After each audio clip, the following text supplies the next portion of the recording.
अब हम different types के सर्किट्स पढ़ेंगे, विभिन्न प्रकार के परिपथ और अल्टरनेटिंग कंडीशंस में, और इसमें कई सारे कैटेगरी बनेगा। फर्स्ट है इसमें आर, केवल शुद्ध प्योर ओमिक रेजिस्टेंस केवल आर हो, शुद्ध ओमिक प्रतिरोध जब आर हो तो सर्किट क्या कैसे कैसे काम करेगा उसके बारे में पढ़ेंगे। ये है अल्टरनेटिंग कंडीशंस। चलिए फर्स्ट डायग्राम बनाते हैं ओम का।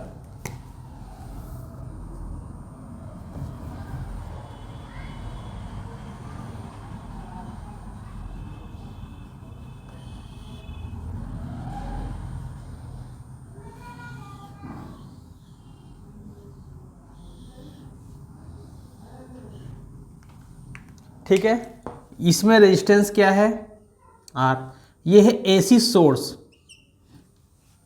ठीक है, ये है हमारा एसी सोर्स। तो अब बात करेंगे यहाँ जो वोल्टेज होगा एसी का वो कैसे होगा। हम यहाँ लिखते हैं V equal to V naught दिखाइए या वी एम, दोनों का मान होता है मैक्सिमम वैल्यू। ठीक है, वी नॉट चाहे वी एम दोनों का मान क्या है मैक्सिमम वैल्यू। तो किताबों में लिखा है किसी किसी में वी नॉट या वी एम, तो यहाँ हम ले रहे हैं V M sine omega T. इसको समीकरण फर्स्ट दिखा दीजिए। हम लास्ट लेक्चर में बता चुके हैं कि ये कैसे आया था अल्टरनेटिंग कंडीशंस में। ये आपका मैक्सिमम वैल्यू होता है, ये वेरिएबल वैल्यू है, एक इंस्टेंट टाइम पे एक ही वैल्यू देगा और इसको जो बदल रहा है बार बार वो है ये साइन ओमेगा टी। ठीक है, अब बात करेंगे ये अल्टरनेटिंग वोल्टेज क्या है। इसका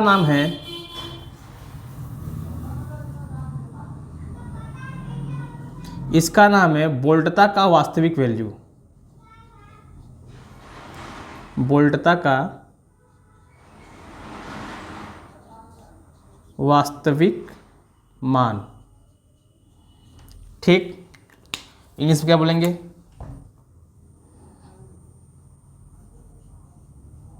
real value of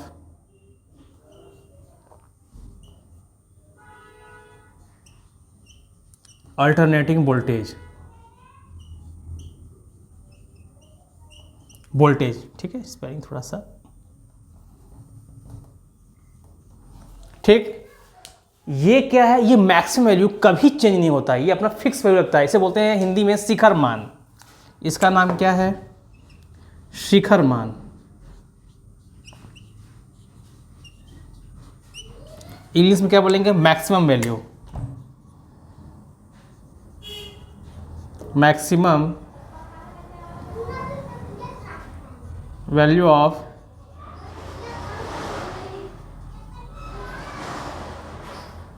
alternating voltage. ठीक, अब बात करेंगे इस ओमेगा टी जो साइन के अंदर है इसका मान क्या होता है। इसका हिंदी में नाम है कला और इंग्लिश में बोलते हैं इसको फेज।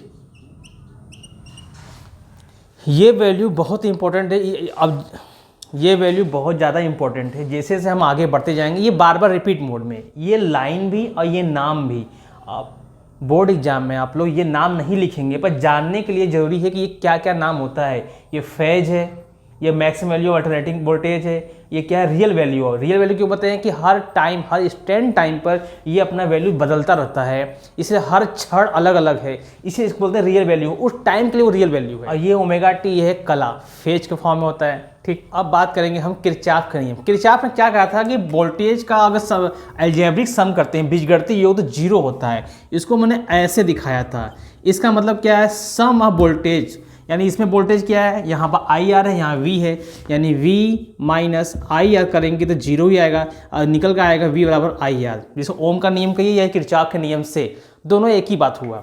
तो यहाँ बस लिख देते हैं किरचॉफ का नियम, जो कि इम्पोर्टेंट है लिखना, डेरिवेशन का एक पार्ट है। तो लिखेंगे किरचॉफ के नियम से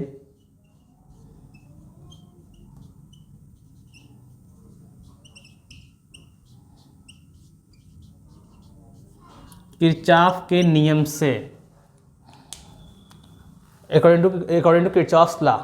चलो किरचॉफ्स लॉ क्या कहते हैं, हम डायरेक्ट लिख देंगे v बराबर, पहले ऐसे दिखा दे एक बार, आई आर बराबर जीरो, तो v बराबर क्या आ जाएगा, आई आर। हमें अब वोल्टेज तो पता है, अब करंट की वैल्यू चाहिए। ठीक, इसको ऐसे करते हैं तो I बराबर क्या हो जाएगा, V बाई आर। अब V की वैल्यू यहाँ से हम उठा लेते हैं तो क्या हो जाएगा, Vm sine omega T by R. अब इसे समीकरण आप 2 भी कर सकते हैं। अब मैं इसकी तुलना, हम लास्ट लेक्चर में बताए थे V बराबर V M sine omega T, तो I बराबर I M sine omega T होता है। अब इसकी तुलना हम इससे भी कर देंगे। I बराबर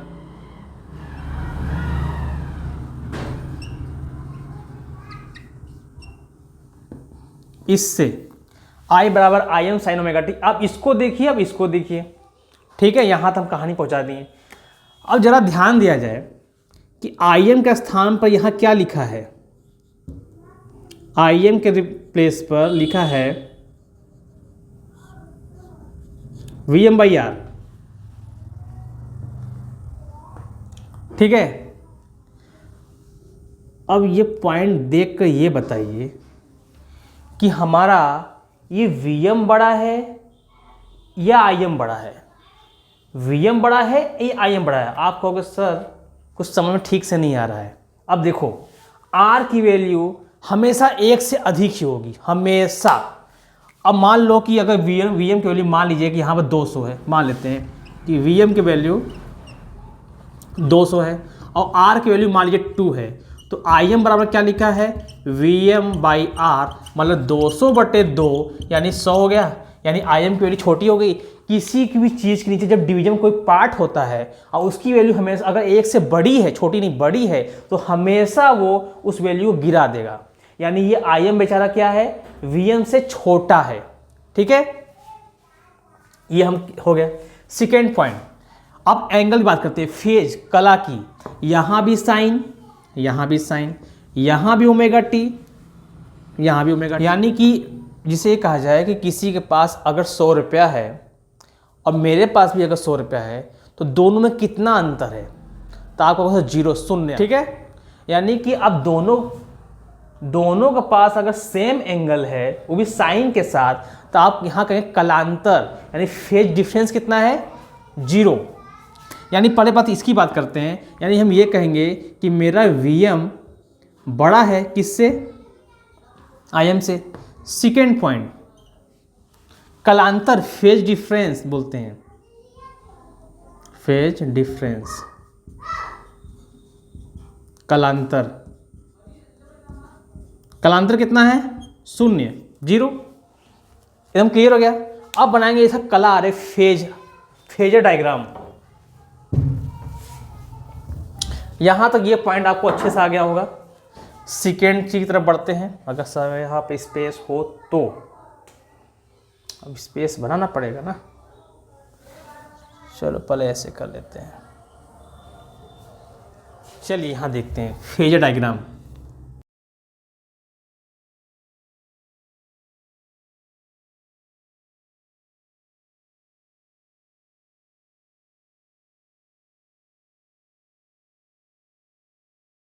कला आरेख हिंदी में बोलते हैं इसको।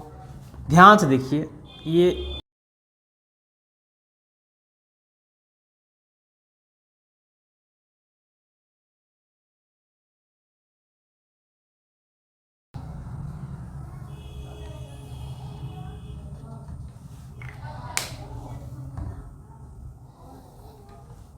ठीक।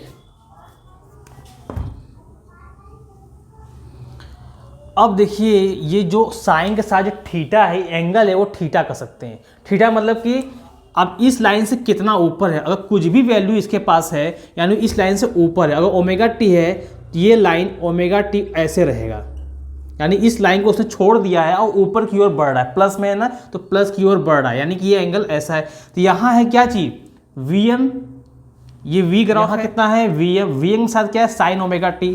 तो हम वी एम का ग्राफ ऐसे बना देंगे और ये इसको ऊपर बढ़ा दीजिए, और ये वैल्यू क्या है आपकी, मैक्सिमम, ये है वी एम, ये है आपका क्या, मैक्सिमम वैल्यू वी एम का। ठीक, और ये कितना एंगल है, ओमेगा टी। अब बात ये हो रहा है, अब ध्यान दीजिए धारा की तरफ, अल्टरनेटिंग करंट, प्रत्यावर्ती धारा की तरफ। क्या धारा के पास भी, करंट के पास भी साइन ओमेगा टी ही है, सेम है, यानी करंट भी इसी लाइन का पीछा करेगा? हाँ करेगा जरूर, लेकिन इसको देखते हुए Vm कह रहा है कि तुम मेरे रास्ते पर चलो लेकिन मुझसे छोटा रहो, क्योंकि तुम्हारी वैल्यू, करंट की वैल्यू हमसे छोटी है, यानी मेरे रास्ते पर चलोगे जरूर लेकिन हमसे क्या रहोगे, थोड़ा सा छोटा। ये हो जाएगा Im। सिंपल है ना? Im भी ओमेगा टी का एंगल बना रहा है और Vm भी ओमेगा टी का ही एंगल बना रहा है, यानी ये दोनों ठीक है, यहां बन गए। अब आते हैं इसकी तरफ, ऐसे खींचिए। अब बनाएंगे इनका साइन ग्राफ। तो Vm वाला बंदा, V का बंदा जो Vm लिया है वो साइन ग्राफ बना रहा है। साइन मतलब साइनसॉइडल। साइनसॉइडल कैसे बनता है, इसको ऐसे कर दीजिए, तो ये ऐसे बनाएगा,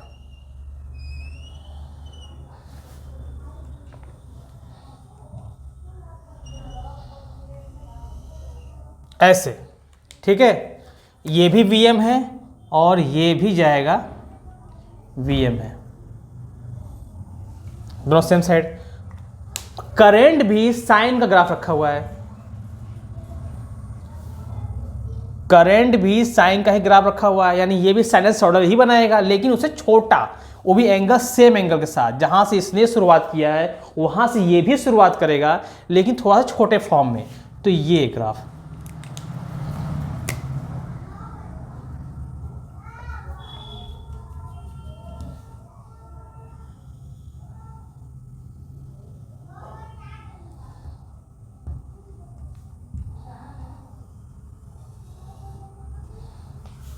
ठीक है।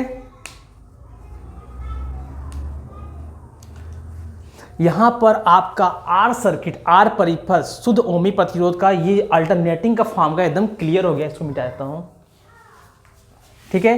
अच्छे से आपको समझ में आ गया होगा कैसे कैसे काम के। इन दोनों में कोई अंतर नहीं है सिवाय इसके कि मेरे प्रत्यावर्ती धारा, अल्टरनेटिंग करंट, अल्टरनेटिंग वोल्टेज से कम रहेगा, छोटा रहेगा, लेकिन एंगल फॉर्म में दोनों साथ साथ चलेंगे। ये भी साइन का, ये भी साइन का, ये भी ओमेगा टी, ये भी ओमेगा टी, दोनों साथ साथ चलेंगे।